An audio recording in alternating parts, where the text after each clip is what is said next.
Oh girl, you got me going psycho. Oh I know, 你不会等我太久。Oh I go, you got me going psycho. Oh I know, 你不会等我太久。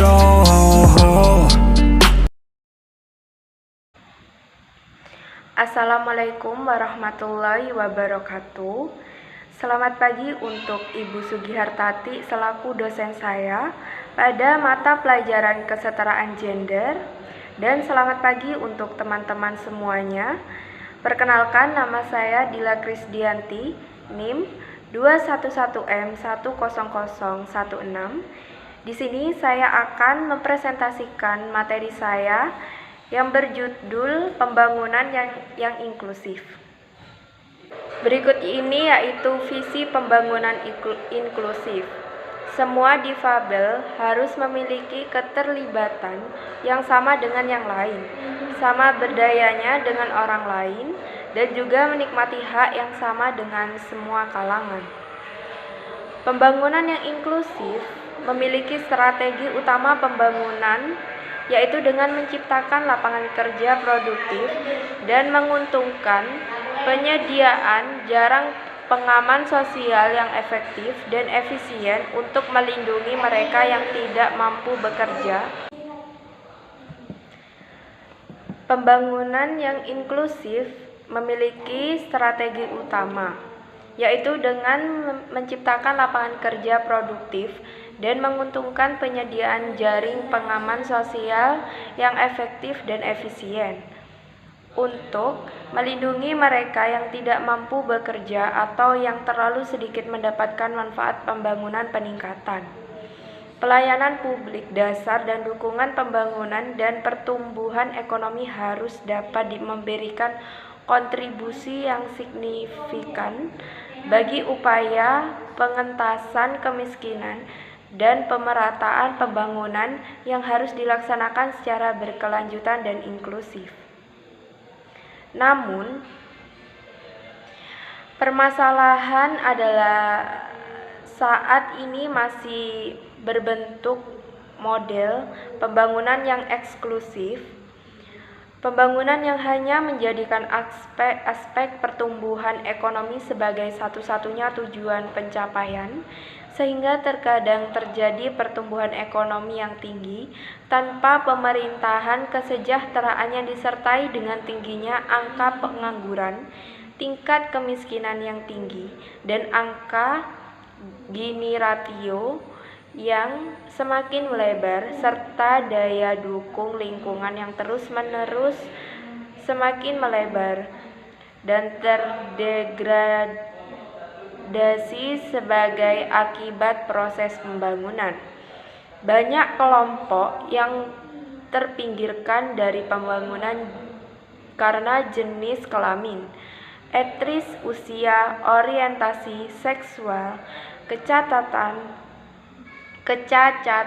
atau kemiskinan. Ketidaksetaraan pembangunan jelas menjadi efek dari model pembangunan eksklusif tersebut. Akses terbesar akan selalu hanya dimiliki oleh sebagian kecil orang. Berikut yaitu ada 4 pilar strategis yang menjadi bagian dari strategis pembangunan inklusi disabilitas pada tahun 2018 sampai 2023 yang akan mendatang, yang berakar pada teori perubahan inklusi difabel yang berkembang oleh DFID. Keempat pilar tersebut adalah inclusive education, pendidikan inklusif, social protection, perlindungan sosial, economic empowerment, pemberdayaan ekonomi, humanitarian, kemanusiaan. Keempat pilar ini menjadi senjata untuk mengatasi masalah dasar yang dihadapi difabel secara global, yaitu lack of access, aksesibilitas yang kurang, stigma negatif terhadap difabel, kurangnya data, Dan yang terakhir yaitu kurangnya kemauan politik. Pilar pertama adalah pendidikan inklusi. Laporan Dunia Difabel dari WHO menemukan bahwa lebih dari 65 juta difabel anak di negara dengan penghasilan rendah yang menengah tidak mendapatkan kesempatan sekolah. Selain itu, hanya 33% perempuan difabel dan 46% lelaki difabel yang menyelesaikan pendidikan dasar mereka. Dibandingkan dengan 42% didapat dari tidak terbukanya sekolah adalah kesempatan kerja yang terbatas karena tidak adanya keterampilan yang bisa dipakai ketika bekerja. Ketika tidak bekerja, maka difabel terancam akan miskin dan tidak berkembang secara perekonomian. Bagi mereka yang mendapatkan akses pendidikan, masih ada tantangan lain, kurang guru pendamping khusus atau guru yang memiliki cara pandang yang tepat terhadap difabel, lingkungan yang tidak aksesibel, dan kurikulum pendidikan yang tidak mengakomodasi potensi difabel akan mempengaruhi hasil pembelajaran yang juga bisa mempengaruhi peluang pekerja atau bermata pencarian. Pilar kedua adalah proteksi sosial. Difabel dan keluarganya harus memenuhi biaya harian yang tinggi sekaligus hambatan pada pelayanan kesehatan, pendidikan, ketenaga kerjaan, dan berbagai macam kesempatan lainnya. Di tengah belum inklusinya kesempatan kerja bagi difabel, perlindungan sosial akan makin mengurangi kemiskinan. Memberikan difabel lebih banyak kesempatan dan kendali akan kehidupannya dan mendukung difabel dalam menghadapi perubahan yang ada di hidupnya. Perlindungan sosial akan membawa difabel pada kesempatan untuk hidup mandiri dan merasakan manfaat dari kesempatan pendidikan dan ekonomi. Pilar ketiga, pemberdayaan masyarakat menjadi pilar selanjutnya. Sebagian besar difabel usia produktif tidak bekerja jikapun bekerja. Mereka memperoleh gaji yang lebih rendah dari gaji pekerja yang tidak difabel. Adanya langkah pemberdayaan masyarakat terhadap difabel dengan berbagai macam diskriminasi yang mereka alami. Langkah tersebut seperti karakter ekonomi, hukum dan politik, infrastruktur, dan pelayanan yang cukup serta akses yang sama terhadap sumber daya, informasi, dan jejaring. Semua itu bisa menjamin akses terhadap pekerja yang layak. Pilar keempat, aksi kemanusiaan menjadi pilar terakhir. Difabel sering terkena dampak dari konflik dan bencana dengan tidak proporsional.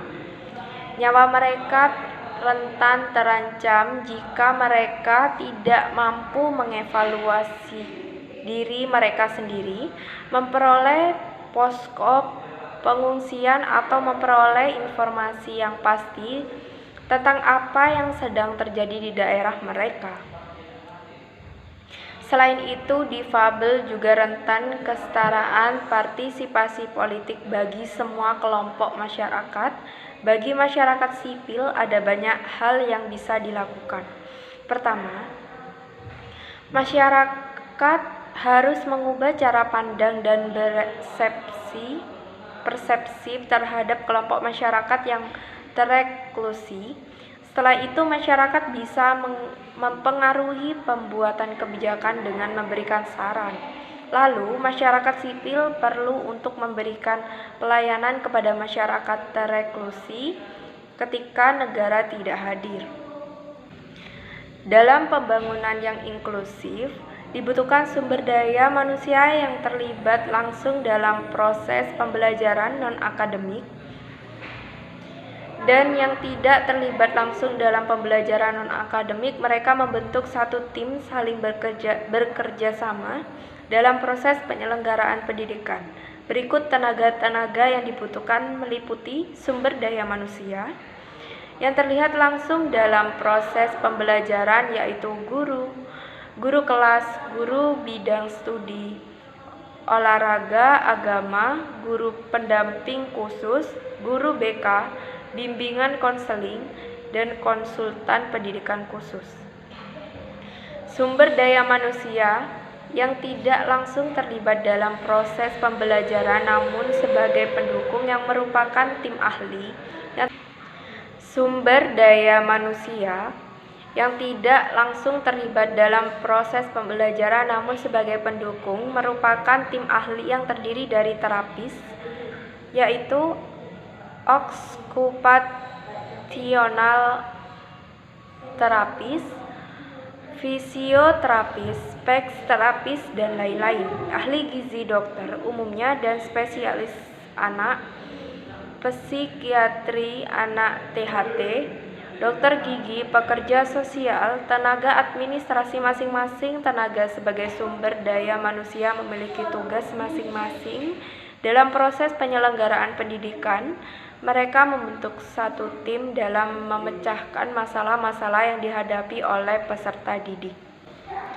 Kesimpulannya, pembangunan inklusi akan berdampak positif, yaitu mengurangi tingkat kemiskinan dan hanya bisa terwujud jika semua pihak kontribusi untuk menciptakan barang, memberikan ruang partisipasi seluas-luasnya dalam mengambil keputusan, seluruhnya didasarkan pada penghormatan atas nilai dan prinsip-prinsip hak asasi manusia, partisipasif, non-diskriminatif, dan akuntabel. Strategi utama pembangunan inklusif adalah penciptaan lapangan kerja produktif dan menguntungkan penyediaan jaring pengaman sosial yang efektif dan efisien untuk terlalu sedikit mendapat manfaat pembangunan, peningkatan pelayanan publik dasar, dan dukungan kebijakan publik yang memadai. Terima kasih telah memperhatikan presentasi saya. Semoga bermanfaat untuk teman-teman semuanya. Mohon maaf jika ada salah kata yang kurang berkenan. Baik, terima kasih. Wassalamualaikum warahmatullahi wabarakatuh.